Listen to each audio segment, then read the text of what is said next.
హైదరాబాద్ జగద్గిరిగుట్టలోని 17 దేవాలయాలను ఖాళీ చేయాలని హైడ్రాన్ నోటీసులు జారీ చేసింది. హైడ్రాన్ నోటీసులపై మల్కాజ్గిరి ఎంపీ ఈటల రాజేందర్ ఆగ్రహం వ్యక్తం చేశారు.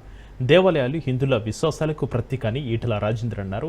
దేవాలయాలను సంరక్షించాల్సిన ప్రభుత్వమే కూల్చేందుకు ప్రయత్నిస్తుందని ఆయన విమర్శించారు. మొఘల్ పాలకుల గతంలో దేవాలయాలను కూల్చేందుకు ప్రయత్నాలు చేస్తారు. ఇప్పుడు మళ్ళీ కాంగ్రెస్ పాలనలో అలాంటి ఘటనలు జరుగుతున్నాయని ఆయన మండిపడ్డారు. దేవాలయాలపై జోలికి వస్తే తీవ్ర పరిణామాలు ఉంటాయని ఈటల రాజేందర్ హెచ్చరించారు.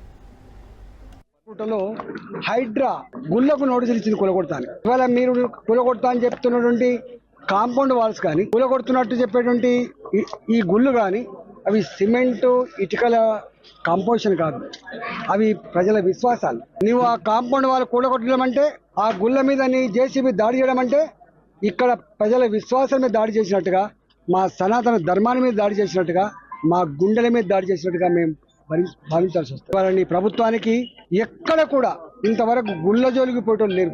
మొఘల్ షాక్ చక్రవర్తులు, పరాయి పాలకులు మన విశ్వాసాల మీద మన స్త్రీలను చెరబట్టి మన గుళ్ళను కూలగొట్టే ప్రయత్నం చేసిండ్రు.